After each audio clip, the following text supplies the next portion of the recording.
임진년이 지나고 맞은 1593년 2월, 명나라 군대의 파병에 힘입어 평양성을 탈환했다. 명군의 참전과 평양성 전투의 승리로 전쟁의 분위기는 크게 바뀐다. 1592년 12월에 이호송 제독을 중심으로 하는 명군이 거의 한 5만 명 정도, 이 명나라 대규모 부대가 참전하면서 결과적으로 이제 평양성까지 탈환하게 되는 그런 역전의 상황. 그래서 어떤 측면에서 보면 평양성 탈환은 우리 6.25 전쟁에서 인천 상륙 작전의 성공이 발판이 돼가지고 서울 수복하는 그런 모습하고 상당히 닮아 있어요. 평양성을 탈환하고 그 여세를 몰아서 결과적으로는 한양 수복이 1593년 4월 정도 이루어진단 말이죠.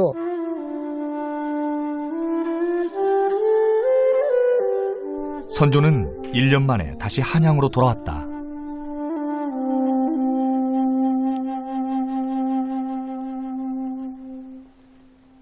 작금의 전황에 대해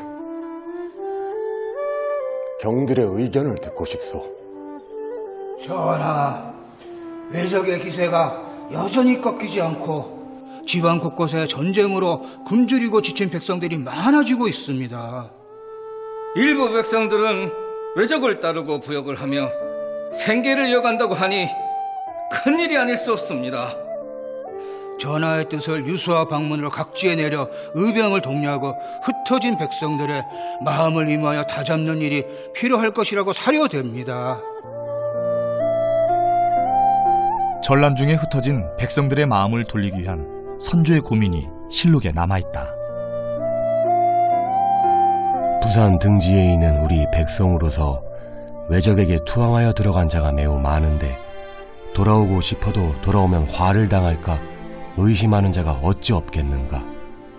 별도로 방문을 만들어 분명하게 알리되 나오면 죽음을 면제시켜줄 뿐만 아니라 평생토록 면역시킬 것은 물론 혹 포상으로 벼슬을 줄 수 있다는 등의 일을 참작해서 의논하여 조처하도록 비변사에 이르라.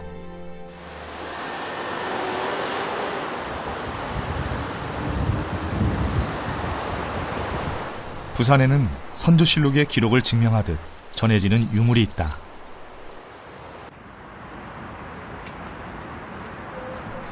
그 유물은 부산시립박물관에 전시되어 있다.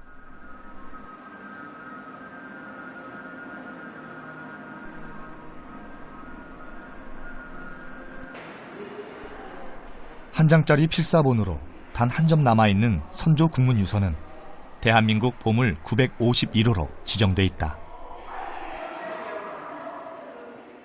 당시 일본이 점령하던 지역에 백성들이나 포로들이 탈출할 것을 권유하고 또 만약 탈출을 하게 된다면은 일본군에게 협조한 죄를 묻지 않겠다. 그리고 외적을 살해하거나 또는 그 외군의 정보를 제공하게 되면은 양이나 천민 가리지 않고 모두 벼슬을 내리겠다고 하는 내용으로 되어 있습니다. 그래서 당시 이 자료는 1593년 임진왜란이 한창이던 때의 당시의 사정을 잘 보여주는 그 역사적 자료일 뿐만 아니라 순한글로 되어 있다는 점에서 16세기 그 한글 연구에도 굉장히 귀중한 자료로 평가되고 있습니다. 일반적으로 모든 공식 문서를 한문으로 기록하던 조선의 통례와 달리 선조 국문유서는 임금이 백성들에게 전하고자 하는 바를 한글로 썼다는 점에서 보기 드문 유물이다. 그런데 이 유물은 한동안 교서라고 많이 알려져 있었다.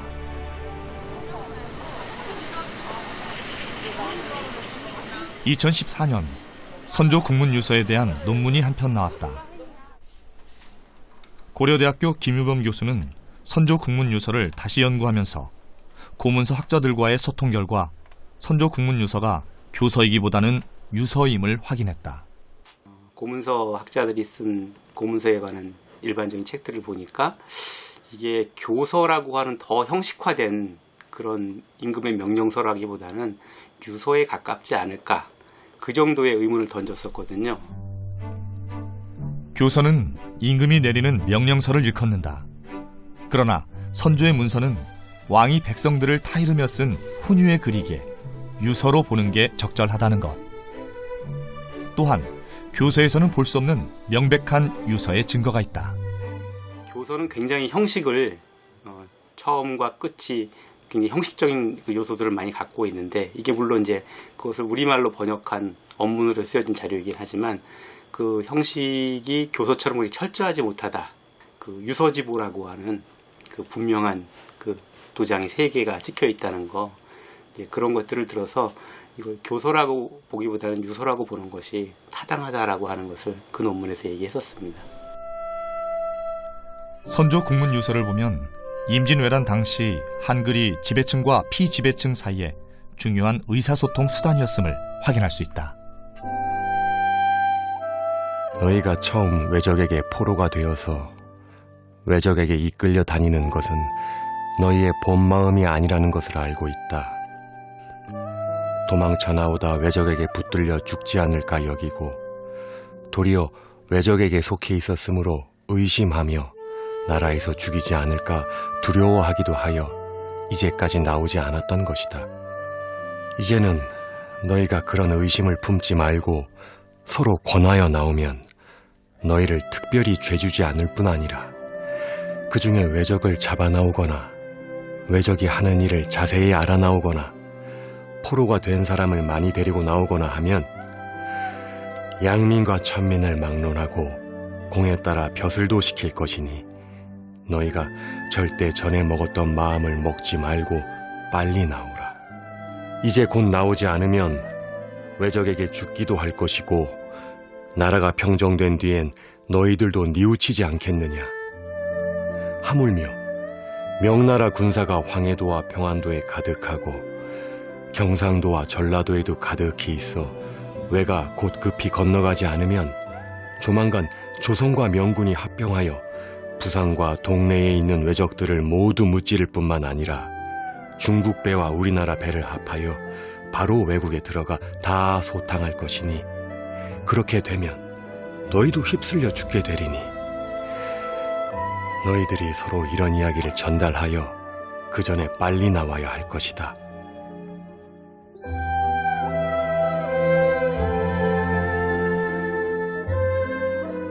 본격적으로 강화회담이 시작되면서 일본 군인들이 이제 남쪽으로 내려오고 그 남해안 쪽에 외성을 쌓고 주력부대는 일본으로 넘어갑니다.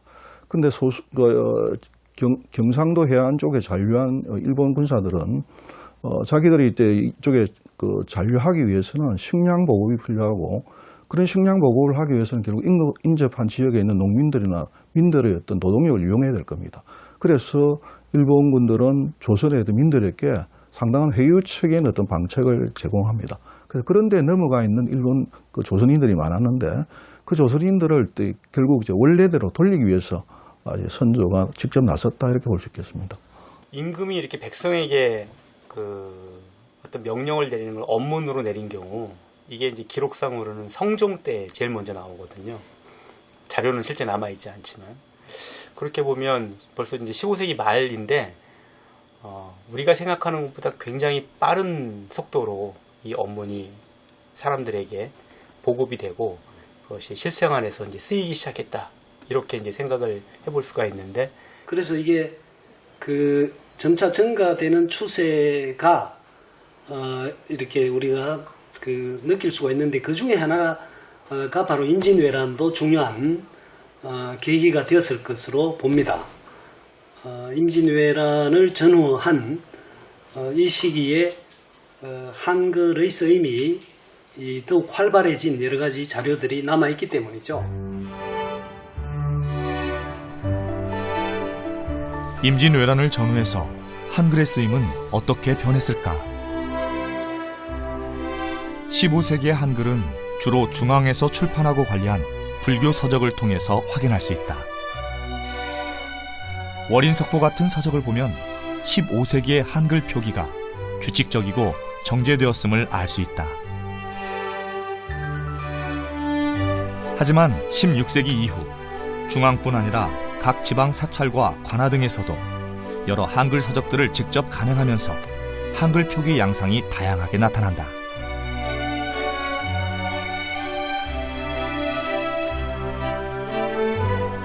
한글이 널리 퍼져 쓰이면 쓰일수록 현실을 생생하고 다양하게 반영하게 된다.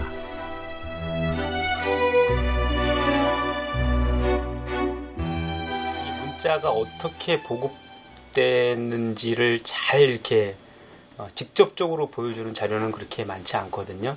그래서 우리가 알 수 있는 것은 특히 이제 조선왕조 실록이나 이런 기록들을 통해서 당시에 언문이 얼마큼 보급이 됐는지 뭐 이런 것들을 우리가 이제 추정해 볼 수 있는 거죠.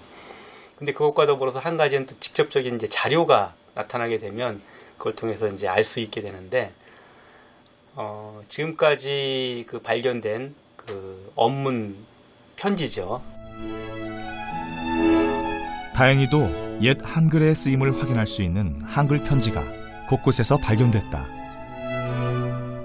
대부분 오래된 묘를 이장하며 발견된 것들이다. 대전에서 신창맹씨 한글 편지가 발견됐다. 충북 청원에서는 순천 김씨의 한글 편지가 나왔고, 경북 안동에는 이응태 묘에서 나온 편지가 있다. 대구 달성에서 나온 현풍 곽씨의 한글 편지는 임진왜란 직후의 것이다. 한글 편지는 번역문이 아니거든요. 그리고 우리가 편지를 써보면 알지만 특정한 대상한테 쓰잖아요. 그러니까 상당히 구어가 많이 반영되어 있는, 그래서 어떤 경우에는 비문법적인 문장도 굉장히 있을 거라고 생각을 해요. 우리가 평소에 말할 때, 평소에 문장을 쓸 때도 비문을 많이 쓰는 경향이 있으니까.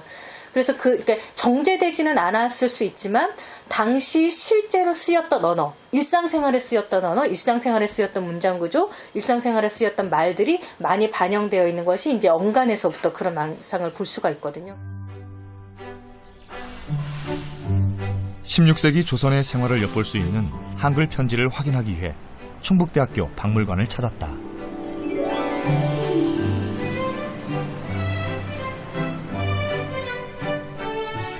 (1977년) 청주공항 건설을 위해 묘를 이장하던 중 발견한 순천 김씨의 묘에서 총 203점의 유물이 나왔다.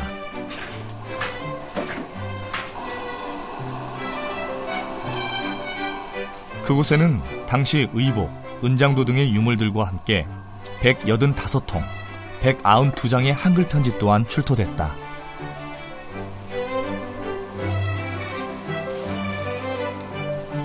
순천 김씨는 1580년대에 사망한 것으로 추정되는 여인이다.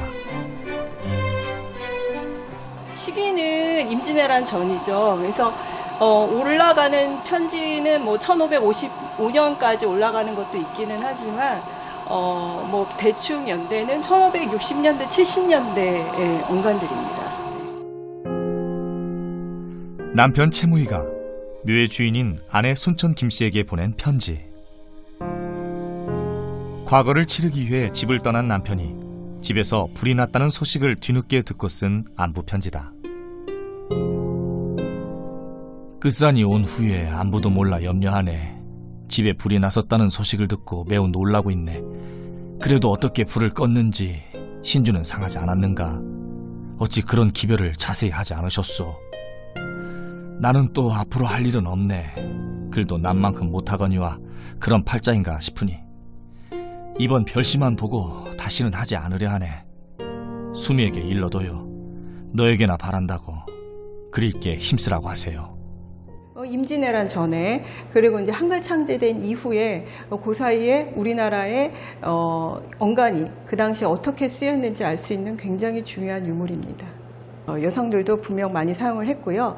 그 다음에 또 여성과 같이 이제 그 편지를 나눈 내용에서 오빠, 남편 이렇게 남성분들도 한글을 사용을 했다는 것을 알 수가 있습니다.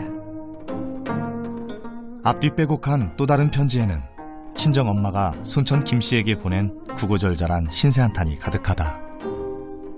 친정엄마가 딸에게 보낸 편지고요. 친정아버지가 첩을 두고 나서 그 이제 서운함과 노여움을 딸한테 이제 표현을 하다 보니까 한 장으로는 안 되죠. 그래서 보시면은 앞뒤에 다 지금 이런 식으로 이제 쓰여져 있고요. 그 다음에 또 모자라면은 또 이제 옆으로 쓰기도 합니다. 종이나 남이나 시샘한다 할까봐 남에게 아픈 내색도 안고 있다. 너희에게나 서럽게 여길 뿐이지만 마음 둘 데 없어 편지를 쓴다. 이렇게 앓다가 아주 서러우면 내 손으로 죽되 말없이 소주를 몇 개 먹고 내가 인연이 밉지 않으니 이 아이를 첩으로 삼겠다. 잔말 말아라. 첩을 얻지 말라고 해도 돼지바이라 얻었다. 다시 잔말 말라. 하고 있으니 무슨 말을 하겠느냐. 이 한글 편지를 통해서 그 당시에 조선시대 임진왜란 전에 살았던 삶을 어떻게 살았는지 좀 알 수가 있고요. 그 다음에 이제 서민들이 그 양반이긴 이분들은 이제 양반이지만 그 여성분들이라든지 이제 양반분들도 다 한글을 애용하면서 사용했다는 것을 일상생활에서 사용했다는 것을 알 수가 있습니다. 하지만 순천 김 씨의 편지를 뛰어넘는 오래된 편지가 다시 발견된다. 2011년 5월 대전시 유성구에는 안정나 씨 문중에 이장이 있었다. 이장 중에 묘 주인이 신창 맹씨라고 분명하게 표시된 관을 발견한다. 그리고 그 관에서 나온 의복들을 수습하던 중 안쪽에 소중하게 접혀 보관된 종이를 발견한다. 바로 한글로 쓰인 2장의 편지였다. 족보 대조를 통해 알게 된 신창 맹씨의 남편은 1461년생의 나신걸이란 사람으로 편지는 1490년경에 쓰인 것으로 추정됐다. 이는 순천 김 씨의 편지보다 약 50여 년 빠르게 쓰인 것으로 현존하는 가장 오래된 한글 편지다. 복식이 알려주는 약 15세기 정도의 복식 양식이라든지 그리고 족보의 그 이제 생물연 등을 비교해 봤을 때 그 편지는 약 한 15세기 후반 정도에 쓰여진 것으로 저희가 추측을 하고 있고 현재 발견된 한글 편지 중에 가장 오래된 것입니다.